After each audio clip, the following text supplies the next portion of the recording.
हाँ, चौथा प्रश्न, केवल ज्ञान क्या आत्मा का स्वभाव है? गोपी जी, केवल ज्ञान क्या आत्मा का स्वभाव है?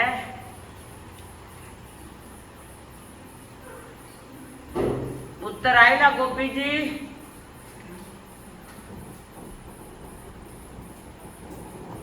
हाँ बोलो।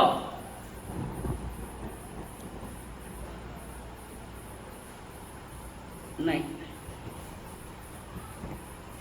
आत्मा का गुण भी नहीं है वो। केवल ज्ञान न आत्मा का स्वभाव है, न आत्मा का गुण है। केवल ज्ञान आत्मा का स्वभाव नहीं है, आत्मा का स्वभाव ज्ञान है। और ज्ञान की जो 5 अवस्थाएं, मति, श्रुति, अवधि, मनोपरि और केवल ज्ञान। अगर केवल ज्ञान को, आत्मा को, अगर केवल ज्ञान आत्मा का स्वभाव माने तो संसार के अनंत जीव सभी केवल ज्ञानी होते। वो तो पुरुषार्थ से प्राप्त किया, स्वभाव कहाँ? अभी तो आपके पास केवल ज्ञान है। ये आवाज बंद हो।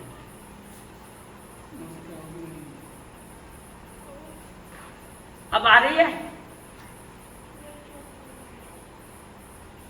आवाज आ रही है? आवाज आ रही है?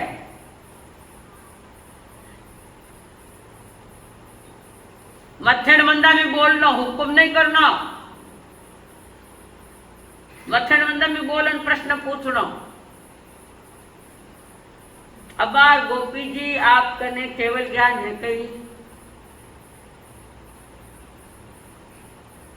फिर आत्मा का स्वभाव कैसे हो सकता? आत्मा का स्वभाव वही है जो अनादि अनंत आत्मा के पास है, वो है ज्ञान गुण।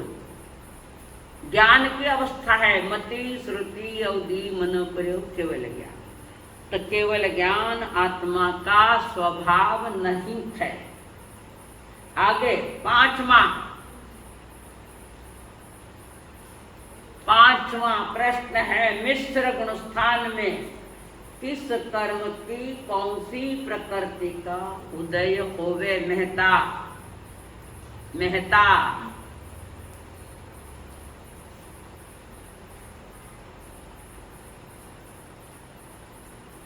ठीक से बोलो, थोड़ा ठीक से बोलो। हाँ, ठीक से बोलो, उत्तर गलत है अभी। हाँ, मंगला जी, नहीं, थाने नीचे में सूचना दियोड़ी है, प्रश्न भेजा, मेरे पालन करना पड़े तो पूछोला नहीं मैं प्रश्न। थाने प्रश्न भेजा, मेरे नीचे एक सूचना लिखोड़ी है। हाँ जी, मंगला जी,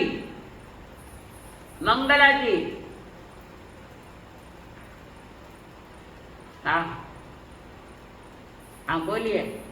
मिश्र गुण स्थान में किस कर्म की कौन सी प्रकृति का उदय होवे?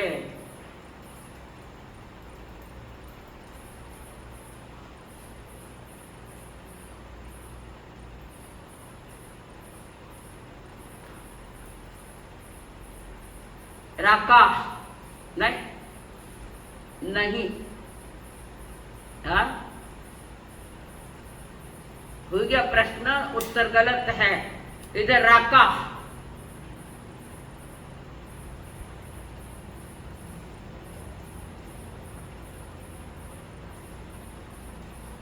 ठीक है, सम।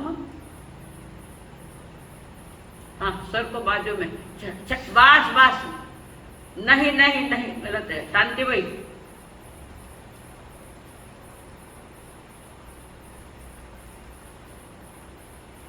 बिल्कुल सही। दर्शन मोहनीय जो कर्म है, मोहनीय का एक भेद है, दर्शन मोहनीय। उसके जो 3 प्रकृतियां, मिथ्यात्व, मिश्र और संकित मोहनीय, इन तीनों में मिश्र मोहनीय प्रकृति का उदय, तभी तो इस गुणस्थान का नामकरण मिश्र गुणस्थान हुआ है। उसका उदय है। मिथ्यात्व सत्ता में है, उदय में नहीं है। मिश्र मिश्र दर्शन मोहनी की जो तीन दर्शन मोहनीय कर्म की जो तीन प्रकृतियां हैं, मिथ्यात्व मोहनीय, मिश्र मोहनीय और संकित मोहनीय, इसमें तीसरे गुण स्थान में मिश्र मोहनीय प्रकृति का उदय है। समझ में आई? समझ में आई? जो मिथ्यात्व तो बोल रहे हैं, मंगला जी समझ में आई क्या? मिथ्यात्व तो बोल रहे थे आप, गलत क्यों हुआ? क्यों हुआ गलत? रोज कल तो इतना घुटा के लिया है। हाँ चलिए, मिश्र गुण स्थान थोड़ा रिवीजन। इस गुण स्थान में, इस बोलो तो तीसरे गुण स्थान में जीव के परिणाम कुछ अंशों में मिथ्या और कुछ अंशों में सम्यक्त्व रूप। तो सम्यक्त्व रूप परिणाम में जो चौथे से गिरकर तीसरे में आया है परिणामों से, और भीतर में वो सत्ता में जो मिथ्या तो पड़ा था वो उदय आया। एक का नीचे से आना हुआ, एक के ऊपर से आना हुआ है। ये दोनों का मिलावट जो रूप है उसका नाम है मिश्र गुण स्थान। उदाहरण कल दिए थे हमने, जैसे शक्कर मिश्रित दही के समान। दही में खड़ी शक्कर ना कह, कुछ खट्टो भी लगे ना कुछ मीठो भी लगे। ये ऐसी दो प्रकृतियां एक साथ है। ऐसे वहां दो प्रकृतियां साथ है, सम्यक्त्व की, मिथ्यात्व की। या किसी के प्रति शत्रुता है, किसी के प्रति मित्रता है, तो दोनों परिणाम एक साथ में है। या चावल और दाल दोनों मिला के दाल चावल, ये उदाहरण दे रही हूँ। ऐसे ही कुछ सम्यक तत्व और कुछ मिथ्यात्व, इन दोनों का जहाँ मिलन है, दोनों जहाँ मिली हुई है, उसका नाम मिश्र गुण स्थान है। समझ में आई? आगे, जब आत्मा सम्यक तत्व से गिरती है तब मिश्र दर्शन मोह के उदय से होता है, तभी मिश्र गुण स्थान कहलाता है। चतुर्थ गुण स्थानवर्ती जीव के मिश्र प्रकृति का उदय होता है, नीचे गिरता हुआ। किसका उदय होता है? मिश्र प्रकृति का। दर्शन मोहनीय की जो प्रकृति है, तीन प्रकृतियों में एक प्रकृति है मिश्र, तो उस प्रकृति का उदय होता है। तो वह वहां से गिरकर मिश्र गुण स्थान में आता है। चौथे गुण स्थान का समय पूरा होना और मिश्र का उदय होना, दर्शन मोहनी की जो प्रकृति है, एक तीन में से एक मिश्र का, तो चौथे गुण स्थान से गिरने की तैयारी, यानी मिश्र गुण स्थान उदय में आ गया है। मिश्र प्रकृति उदय में आई है, तो चौथा छूट गया और तीसरे में आया है। उसका समय चौथे का पूरा होना और तीसरे का प्रारंभ होना, दोनों की मुलाकात दोनों के वर्तमान के समय में, दोनों की मुलाकात, इसका अंतिम समय, इसका प्रारंभ। इसे तो मिश्र प्रकृति का जब उदय होता है तो जीव मिश्र गुण स्थान वाला गिना जाता है। इस गुण स्थान के परिणाम न सम्यक्त्व रूप है न मिथ्यात्व रूप है। इस गुण स्थान के परिणाम मिश्र रूप है।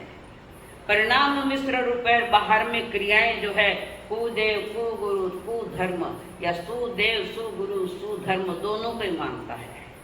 समझ में आई बात? दोनों को ही मानता है वो, जिसके मिश्र गुण स्थान उदय में है। परिणामों में भी मिश्रता और बाहर की क्रियाओं में भी मिश्रता है। सुदेव और कुदेव सबको एक समान मानता है। हाँ, उपशम संकित वाला, जिसने उपशम संकित पाई है, 5 या 7 प्रकृतियों का जो उपशम किया है, 5 या है, दोनों एक साथ नहीं, 5 या 7 प्रकृतियों का उपशम यानी दबाया है, मिटाया हुआ नहीं है। तो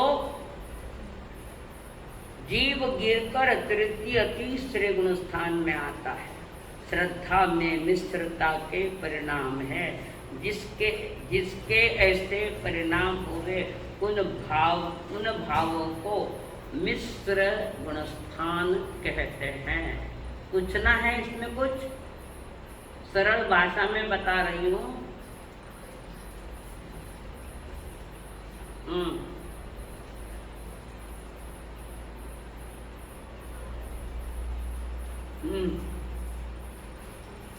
तो क्या करूं? अब क्या करूं? क्यों? तो नींद में हो गई। ये दिखती रही है, 15 दिन से चल रही है। पहले गुणस्थान में ये बातें आई है।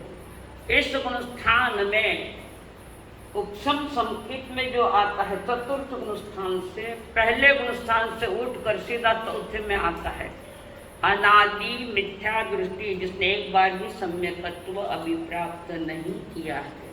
वो जीव जब संकित के सन्मुख होवे या सम्यक दर्शन के सन्मुख जाने का पुरुषार्थ करे तो पहली बार 5 प्रकृतियां मिथ्या तो मोहनी और अनंतानुबंधी चौके, और दोबारा जब वो उपशम के गिरकर मिथ्यात्व में पुनः उठे पुरुषार्थ करे तो दर्शन मोहनीय की 3 प्रकृतियां और अनंतानुबंधी की 4 प्रकृतियां।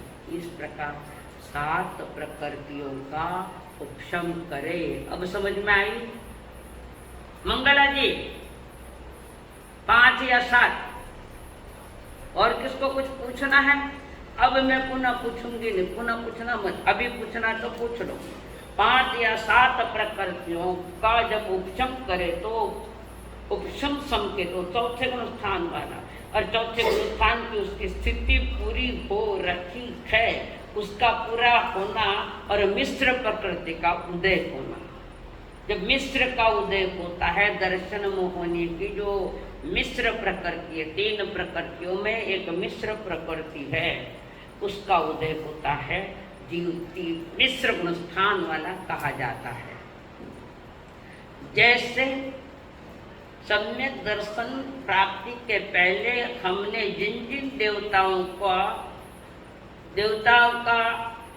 मान्यता थी, जिन जिन देवी देवताओं की मान्यता थी, सम्यक दर्शन प्राप्ति के पहले जिन जिन देवी देवताओं की मान्यता थी, उन देवी देवताओं की मान्यता का त्याग किए बिना ही अरिहंत को देवादिदेव बोलना। एक आप ही छो, जैसे अभी आप देवी देवताओं को मानकर प्रतिकरण करें तो अरिहंत महादेवो जाव जीवम सुसाउन गुरुणो जिन पणतम ततम ये सम्मतम मह गय्यम।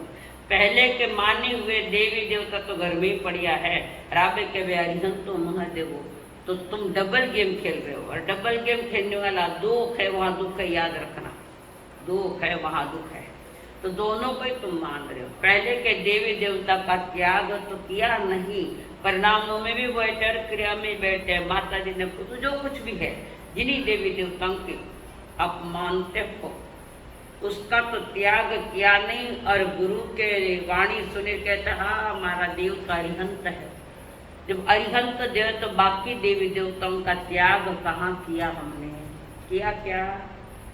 अन्य देवी देवताओं का त्याग किया क्या? अगर उनका त्याग नहीं है और वर्तमान में आप कह रहे अरिहंतो महादेवो, ये दोनों ही बातें जहाँ है वो मिश्र गुणस्थान वाला है। समझ में आई?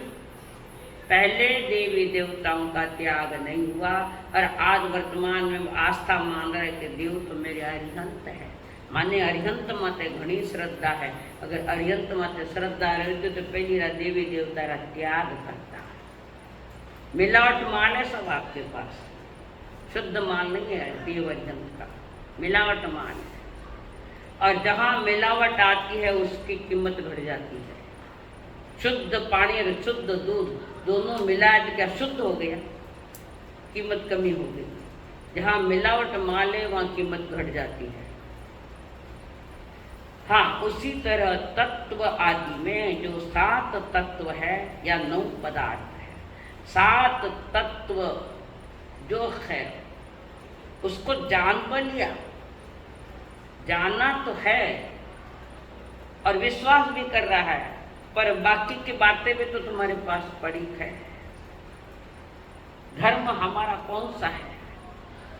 अरिहंत महादेव जावज्यों सुसाहनो जीर्णपणतम तत्व, जिनेश्वर द्वारा कहे गए जो तत्व है, और उस तत्वों की भी तो तुम अवहेलना कर रहे हो। जान तो लिया है, फिर जो परिणामों में पहले से आया है उसको भी तो मान रहे। हिंसा में, झूठ में, चोरी में 18 पाप स्थान तो पड़े हमारे पास। और तत्वों का श्रद्धान करने वाला पाप प्रकृतियों को 18 पापों का सेवन नहीं करता है।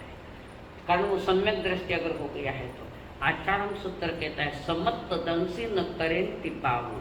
सम्यक दृष्टि भी पाप नहीं करता है। अब यहाँ पाप नहीं करता है यानी अनंत संसार का जो कारण है वो पाप नहीं करता।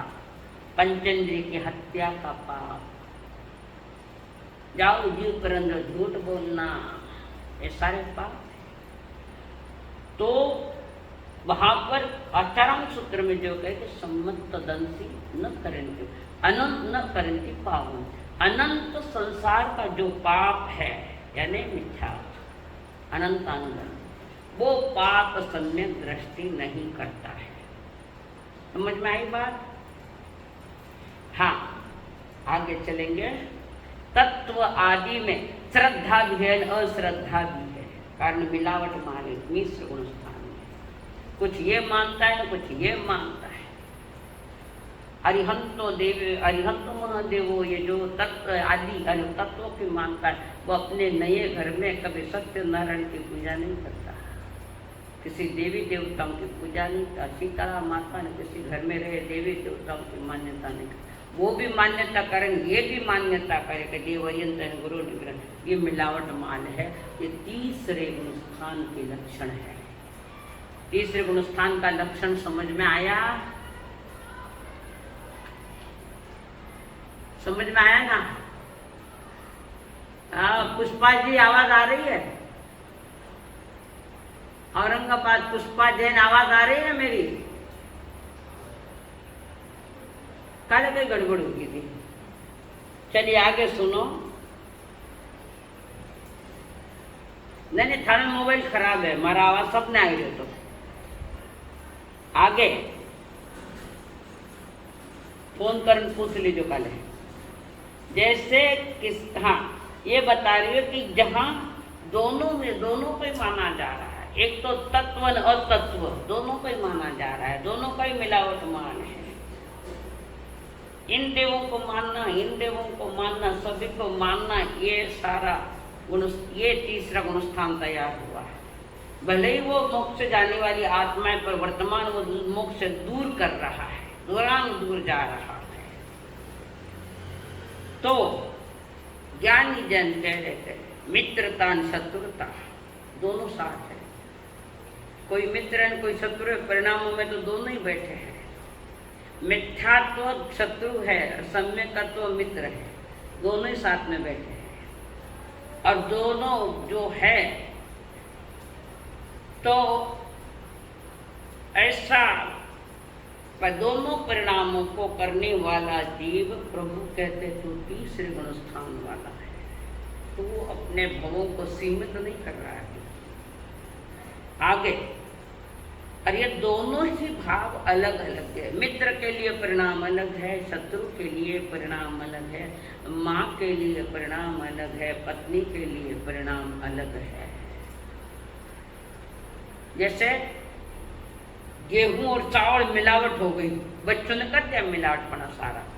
अरे वो कहीं कर दियो, क्यों मिलाया? ये तो मिल गए तो मिश्रता है, तो दिमाग को पुनः अलग अलग करो उनको। ये नहीं चलेगा। जहाँ ये है वहाँ कर्मोदय तो जरूर है, और वो उदय भी शिथिल रूप है, मजबूत वाला नहीं है, सम्यक दर्शन वाला। शोक संभाव यहाँ है, क्षय उपशम और उदय, मिश्रता का उदय है। मिथ्यात्व के कुछ परिणामों का, कुछ प्रकृतियों का, पूरा मिथ्या तो नहीं गया, कुछ प्रकृति, मिथ्यात्व की जो प्रकृति अनंत थी उसके कुछ प्रकृतियों का, उसके कुछ परिणामों का क्षय और कुछ परिणाम दबाए हुए हैं।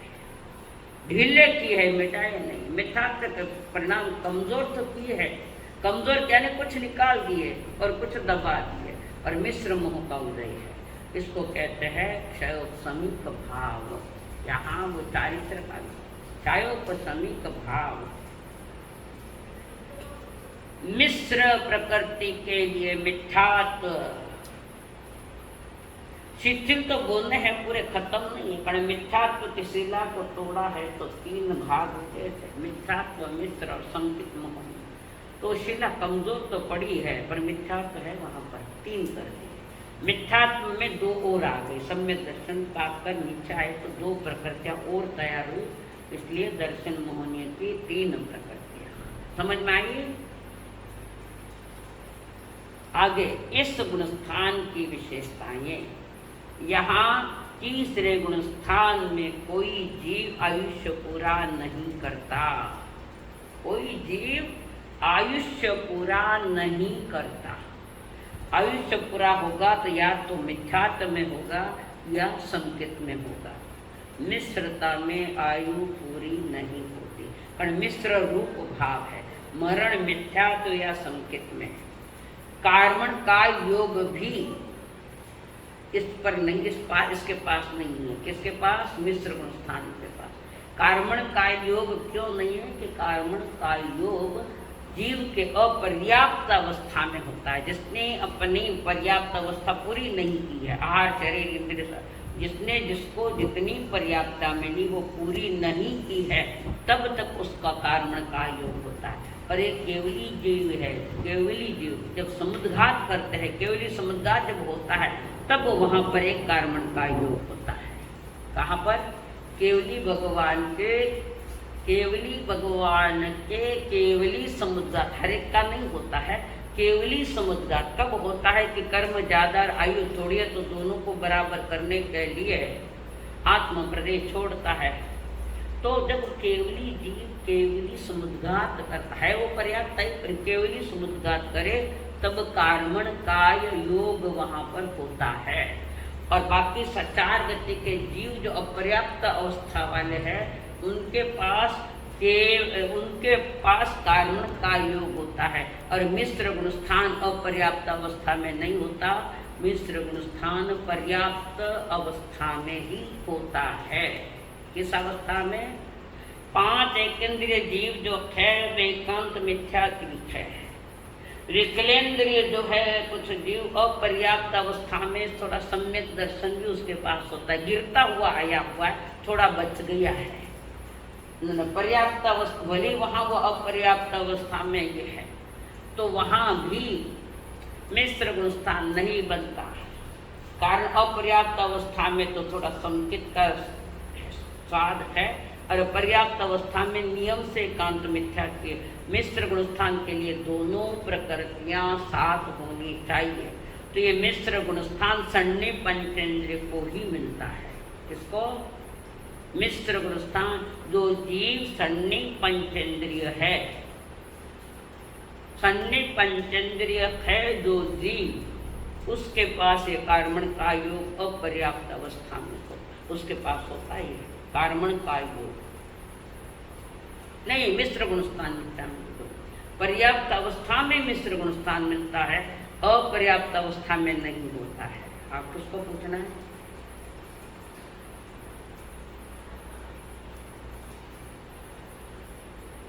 हाँ, फर्क है। अभी वो विषय आया है कि अभी मेरे पास गड़बड़ क्यों? गड़बड़ क्यों? पहली बात, इंदिरा जी आप प्रश्न नहीं पूछना, आपने माइक खोला या खोला नहीं है, आप नहीं पूछ सकते प्रश्न, सूचना दी मैंने। कैमरा खोलते नहीं प्रश्न पूछते हो, धीरे से नहीं चलेगा। सामने खोलो कैमरा तो प्रश्न पूछना, सूचना दी है आज मैं प्रश्न के नीचे। हाँ, जहां इस गुणस्थान में मारणांतिक समुद्घात भी नहीं होता। कई बार कहते कि जो मरगन पास आए जो मरिया बिरिया कहते नहीं, वो मारणांतिक समुद्घात हुआ है, अपनी अगली जगह देख कर आता है, पुनः जिंदा होता गया नहीं। पर जीव कब गया कहने का आनंद था।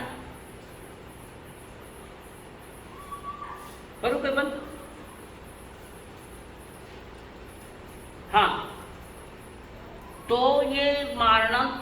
उद्गात जो हम कहते हैं, तो जब तक जीव के भीतर में नाभि के पास 8 रुचक प्रदेश है, जब तक वो नहीं निकले, बाकी 8 प्रदेश निकले, भले ही निकले हैं।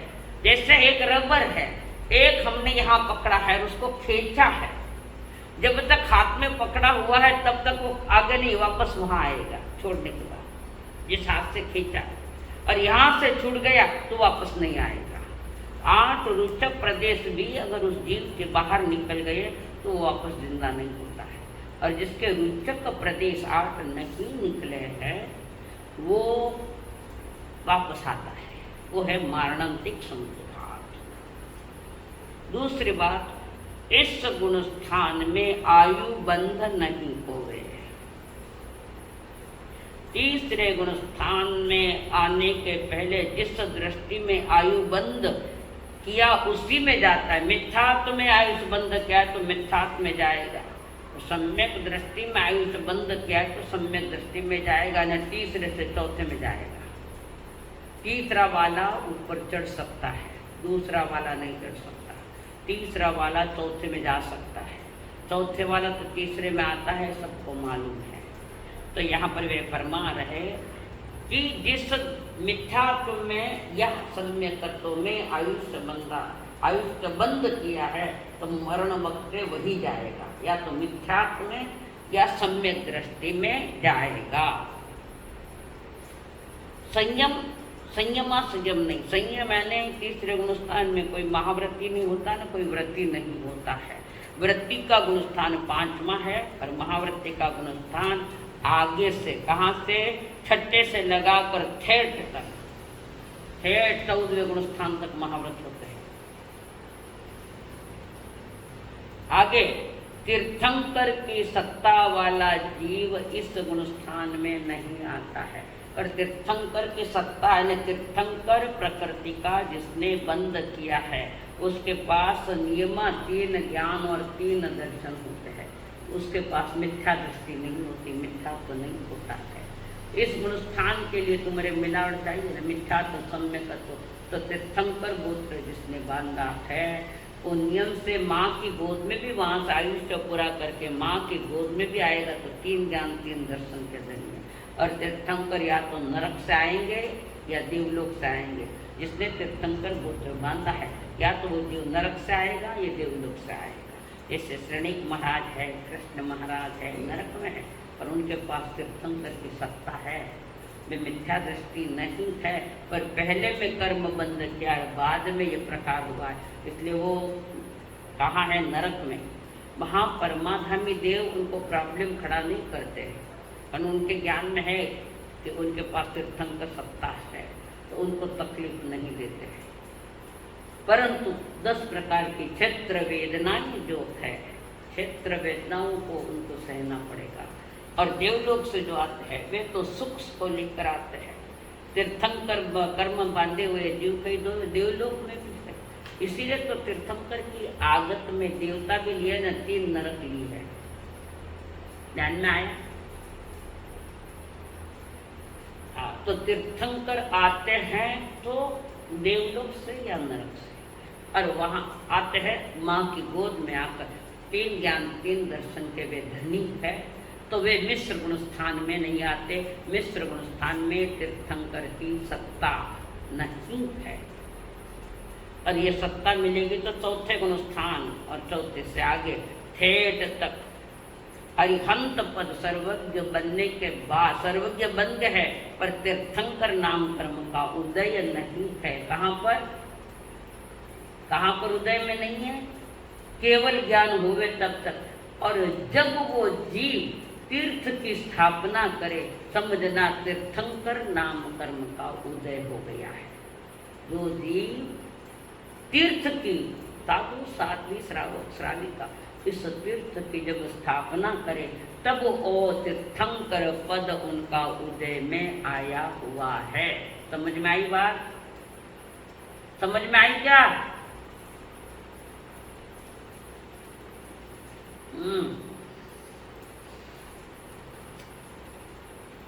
हाँ, कौन?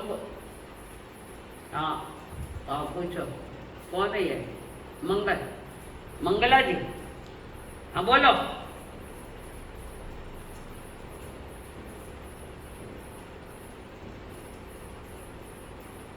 जिसके पास तीर्थंकर नाम कर्म है तो वो जीव ने तीर्थंकर जो पद पाया तो वो सम्यक दृष्टि में पाया है, ये बताया हुआ है। ये कल बताया हुआ है। देखो तीर्थंकर गोत्र बांधने के जो 20 कारण, उसमें पहला ही कारण है वो निर्मल सम्यक दर्शन पाले, निर्मल, तो वो तीर्थंकर गोत्र बांधे। उसमें भले वो क्षायक संकित हो चाहे क्षायक संकित हो, उपशम संकित वाले के पास तीर्थंकर पद नहीं होता है, कारण वो गिरने वाला है, पहले में जाने वाला है। तो तीर्थंकर जीव जो कोई जीव जो तीर्थंकर नाम कर्म को बांधता है तो नियम से वो या तो क्षायक संकित वाला या क्षोभसम संकित वाला ही होगा, कारण इनकी स्थिति लंबी है। क्षायक संकित की स्थिति 66 सागर की है और ये क्षायक संकित तो आयु और अनंत काल तक रहेगी। इसलिए 1, 2, 3 गुणस्थान उनके पास नहीं होते हैं।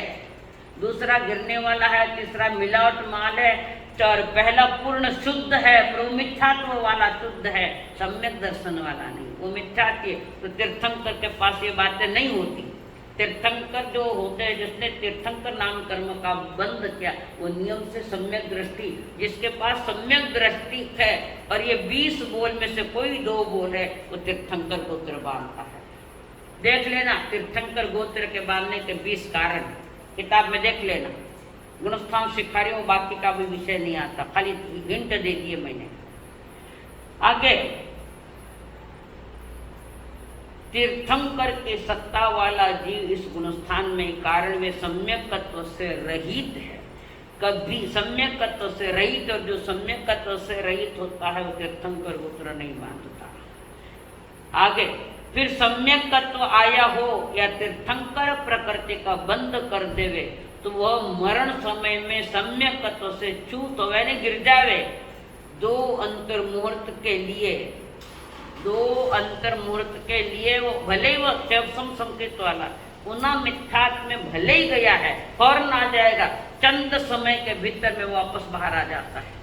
जैसे अनुत्तर विमानवासी 5 देव है, एकांत सम्यक दृष्टि है, पर मिथ्यात्व की आगत में अनुत्तरवासी देव को लिया है, तो मिथ्यात्व में आते हैं। तो क्षायक संकेत वाला नहीं आता मिथ्यात्व की आगत में, क्षोभसम संकेत का, पर उसका सम्यक तत्व का 66 सागरों का काल उसका पूरा हो गया है, तो उसको चंद समय के लिए मिथ्यात्व में जाना पड़ेगा। अगर वो क्षायक संकेत को डाइवर्ट करके क्षायक में आ जाए तो वो मिथ्यात्व की आगत में नहीं आएगा। समझ में आई बात? अनुत्तर 99 जाति का देवता लिया, देखो मिथ्यात्व की आगत में पुष्पा जी गतागति।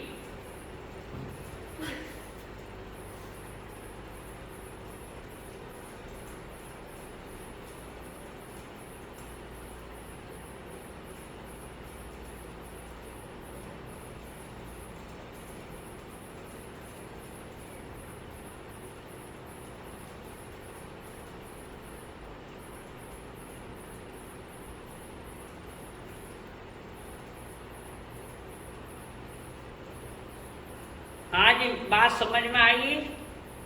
मिथ्यात्व की आगत में अनुत्तर विमानवासी देव भी लिए है, तो मिथ्यात्व की आगत में अनुत्तर विमानवासी जो देव लिए है वो क्षायक संकेत वाले नहीं लिए है। क्षोभसम संकेत अनुत्तर विमान में क्षोभसम संकेत वाले भी है, उपशम संकेत वाले नहीं है। तो जो क्षायक संकेत की स्थिति पूरी हो गई उसकी, और उसने क्षायक संकेत में डाइवर्ट नहीं किया है, चंद समय के लिए उसको उस मिथ्यात्व की आगत में आना पड़ेगा और फौरन सम्यक दृष्टि में आ जाता है। आगे हाँ, अब यहां तक जो मैंने बात बताई है, तो तीर्थंकर का भी भले ही जीव थे, चंद समय के लिए जा सकता है, फौरन आ जाएगा वो सम्यक तत्व में। इसके लिए उसके क्षायक संकेत जिसके पास नहीं है, क्षोभसम संकेत है, और उसकी क्षोभसम संकेत की स्थिति पूरी हो गई है, तो चंद समय के लिए, चंद बोल तो बहुत ही चंद, 1 आंख टमकारे उसमें असंख्यात समय चले जाते हैं, ये तो चंद समय का पता ही नहीं लगे, गया नहीं आया, ये ऐसा है। दूस आगे संकित नहीं शेष है, तो दो से आगे वाले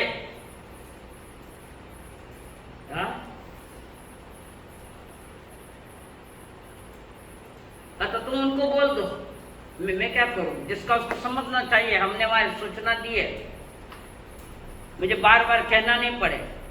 हाँ, 2 से आगे वाले गुणस्थानवर्ती सभी जीव, 2 और 2 से आगे वाले 2, जिसने दूसरा गुणस्थान चौथे से गिरता हुआ आया है, तो पहला गुणस्थान छोड़कर, सिर्फ पहला गुणस्थान छोड़कर आगे के सभी 13 गुणस्थान जो है 2 से 14वें तक, ये सभी भवी जीव है। किसी जीव ने दूसरे गुणस्थान को स्पष्ट कैसे किया कि चौथे से गिरता आ जाए, चौथा, तीसरा और दूसरा।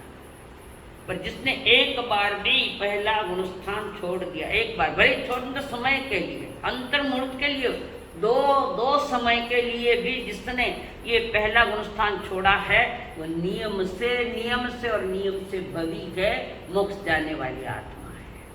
समझ में आई बात?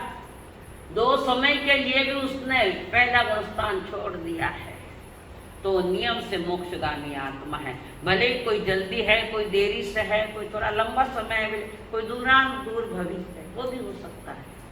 समझ में आई बात? अब किसको कुछ पूछना है तो बोलो, आगे अभी नहीं पढ़ाऊंगी कारण समय हो रहा है। हाँ, जिसको कुछ पूछना है अभी तक, पहला, दूसरा और तीसरा 3 गुणस्थान के बारे में जिसको जो पूछना है